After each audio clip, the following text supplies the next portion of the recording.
everybody. It's Miss Sherry from the library. Follow me for a story.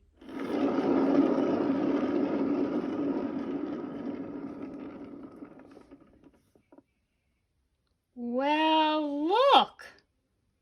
Today's story is called Dr. DeSoto by William Steig. Well, I'll be. Look here and see. It's Dr. DeSoto, the dentist, working on someone's teeth. Dr. DeSoto, the dentist, did very good work, so he had no end of patients. Those close to his own size, moles, chipmunks, etc., sat in the regular dentist chair. Larger animals sat on the floor, while Dr. DeSoto stood on a ladder.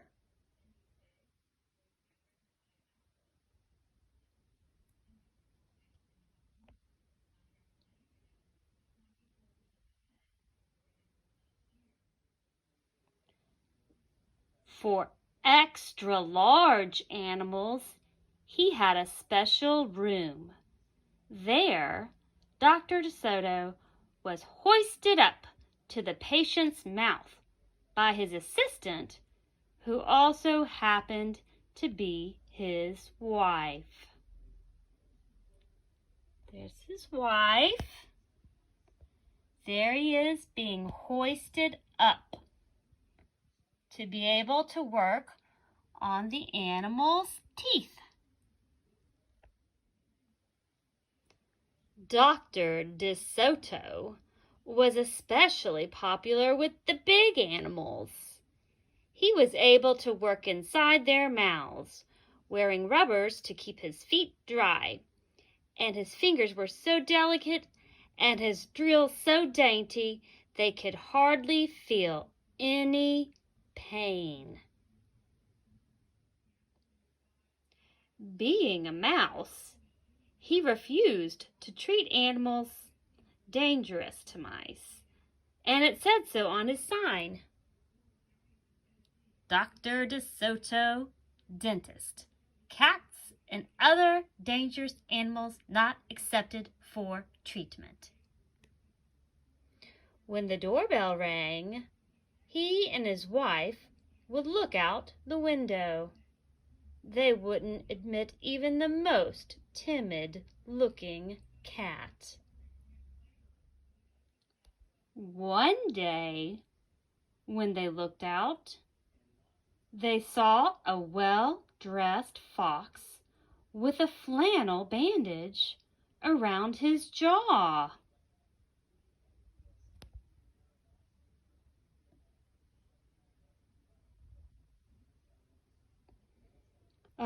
I cannot treat you, sir, Dr. DeSoto shouted. Sir, haven't you seen my sign? Please, the fox wailed, have mercy. I'm suffering. And he wept so bitterly. It was pitiful to see. Just a moment, said Dr. DeSoto. That poor fox, he whispered to his wife. What shall we do? Let's risk it, said Mrs. DeSoto. She pressed the buzzer and let the fox in. He was up the stairs in a flash. Bless your little hearts, he cried, falling to his knees. I beg you, do something. My tooth is killing me.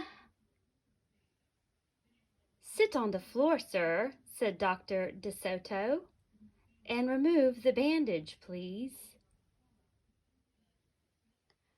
Dr. DeSoto climbed up the ladder and bravely entered the fox's mouth. "Ooh, wow," he gasped. The fox had a rotten bicuspid and unusually bad breath. "This tooth will have to come out," Dr. DeSoto announced, "but we can make you a new one." "To stop the pain," whimpered the fox, wiping some tears away.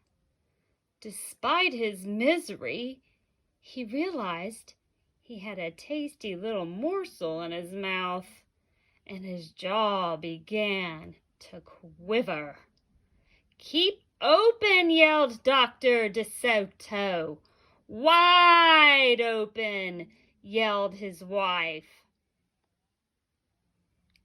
"I'm going to give you gas now," said Dr. DeSoto. "You won't feel a thing when I yank that tooth." Soon the fox was in dreamland. Yummy," he mumbled. "How I love them raw, with just a pinch of salt and a dry white wine." They could guess what he was dreaming about. Mrs. DeSoto handed her husband a pole to keep the fox's mouth open. Dr. DeSoto fastened his extractor to the bad tooth. Then he and his wife began turning the winch. Finally, with a sucking sound, the tooth popped out and hung swaying in the air. "I'm bleeding," the fox yelped when he came to. Dr. DeSoto ran up the ladder and stuffed some gauze in the hole. "The worst is over," he said. "I'll have your new tooth ready tomorrow. Be here at 11 sharp." The fox, still woozy, said goodbye and left. On his way home, he wondered if it would be shabby of him to eat the DeSotos when the job was done. After office hours, Mrs. DeSoto molded a tooth of pure gold and polished it. "Raw with salt, indeed," muttered Dr. DeSoto. "How foolish to trust a fox." "He didn't know what he was saying," said Mrs. DeSoto. "Why should he harm us? We're helping him." "Because he's a fox," said Dr. DeSoto. "They're wicked, wicked creatures." That night, the DeSotos lay awake worrying. "Should we let him in tomorrow?" Mrs. DeSoto wondered. "Once I start a job," said the dentist firmly, "I finish it. My father was the same way." "But we must do something to protect ourselves," said his wife. They talked and talked until they formed a plan. "I think it'll work," said Dr. DeSoto. A minute later, he was snoring. Shh. The next morning, promptly at 11, a very cheerful fox turned up. He was feeling not a particle of pain. When Dr. DeSoto got into his mouth, He snapped it shut for a moment, then opened wide and laughed. "Just a joke," he chortled. "Be serious," the dentist said sharply. "We have work to do." His wife was lugging the heavy tooth up the ladder.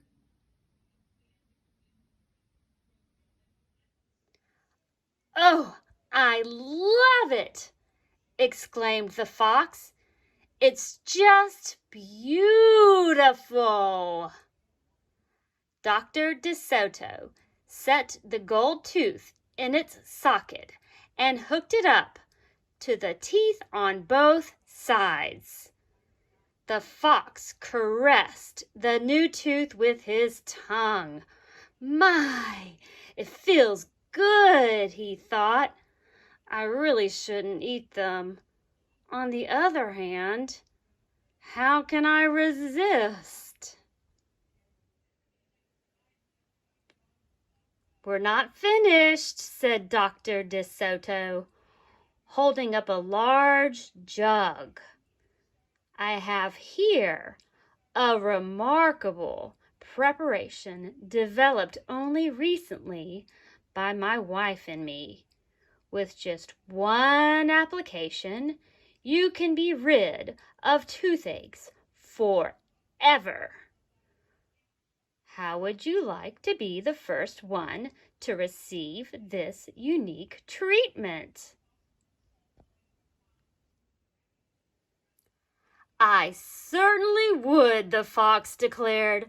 "I'd be honored." He hated any kind of personal pain.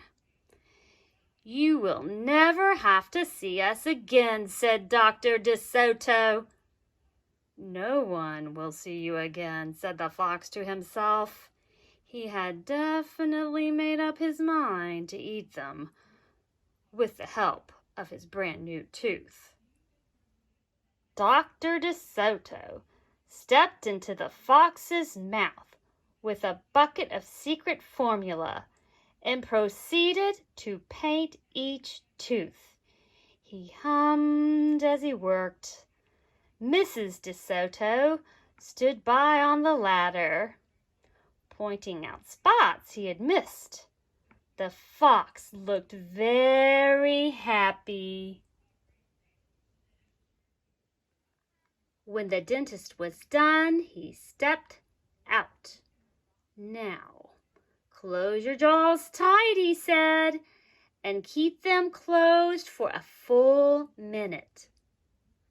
The fox did as he was told. Then he tried to open his mouth, but his teeth were stuck together. "Excuse me, I should have mentioned," said Dr. DeSoto. "You won't be able to open your mouth for a day or two. The secret formula must first permeate the dentine. But don't worry, no pain ever again." The fox was stunned. He stared at Dr. DeSoto and then at his wife. They smiled and waited. All he could do was say, "Thank you very much," through his clenched teeth, and get up and leave. He tried to do so with dignity. Then he stumbled down the stairs in a daze. Dr. DeSoto and his assistant had outfoxed the fox. They kissed each other and took the rest of the day off. The end. Dr. DeSoto.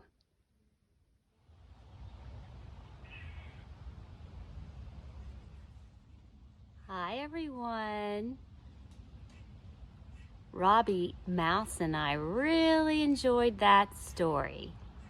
We have a little song. Way to go, Dr. DeSoto. Way to go, Dr. DeSoto. Go, go, Dr. DeSoto. Way to go. Until next time, be safe and take care.